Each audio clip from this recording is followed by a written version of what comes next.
karantina. Pastikan Anda selalu sehat dan tetap semangat. Pastinya Sobat Karantina sudah tahu kan tentang penyakit mulut dan kuku yang sedang mewabah di Indonesia. Di sini kita akan mengulas mengenai PMK dan upaya apa saja sih yang sudah dilakukan di Balai Karantina Pertanian kelas 1 Mataram. Mari kita simak videonya. Check it out. Penyakit mulut dan kuku atau foot and mouth disease adalah penyakit yang disebabkan oleh virus dari jenis Picornaviridae. Penyakit mulut dan kuku yang biasanya dikenal dengan PMK merupakan penyakit dengan tingkat penularan sangat tinggi yang menyerang hewan berkuku genap seperti sapi, kambing, kerbau, dan babi. Gejala klinis yang muncul akibat PMK antara lain produksi air liur berlebih pada hewan, terdapat luka lepuh yang berisi cairan di sekitar mulut, hidung, lidah, gusi, dan teracak kuku. Pada sapi perah, luka lepuh juga dapat ditemukan pada puting susu. Karena adanya luka di dalam mulut, menyebabkan hewan menjadi tidak nafsu makan, sehingga hewan tersebut menjadi lemah. Penularan PMK antara hewan sangat cepat, meskipun tidak menyebabkan kematian.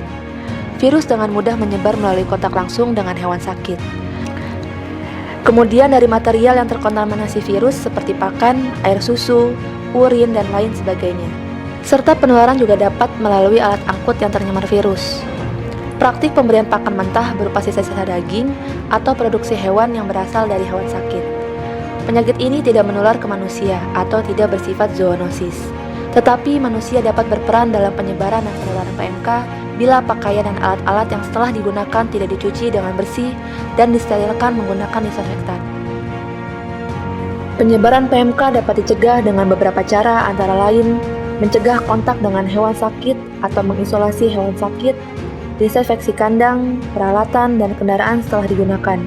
Kemudian, bisa dilakukan pemusnahan massal atau stepping out untuk memutus rantai penyebaran PMK, serta meningkatkan kekebalan pada hewan yang sehat melalui vaksinasi.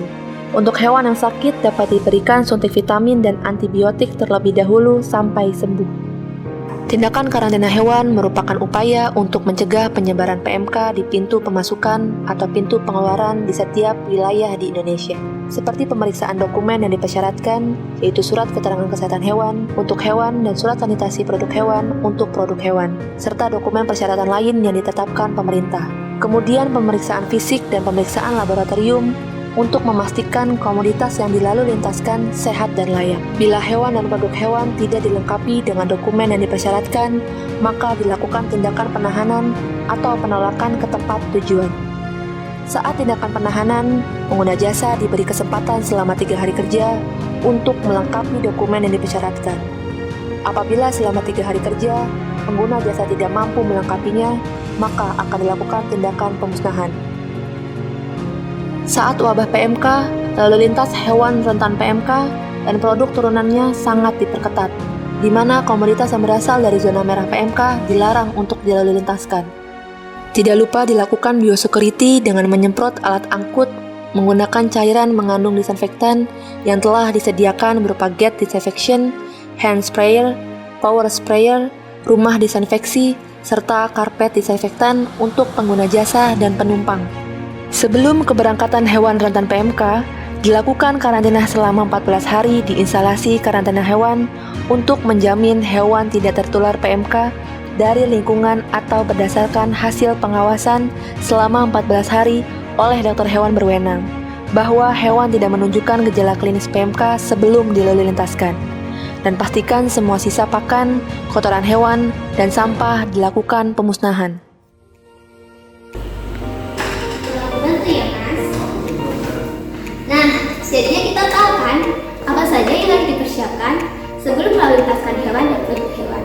Untuk info selengkapnya, Sobat Karantina dapat menghubungi kontak pelayanan, SMS Center, nomor telepon atau alamat email kami, dan Sobat Karantina juga dapat menghubungi alamat website kami yang tertera di bawah ini.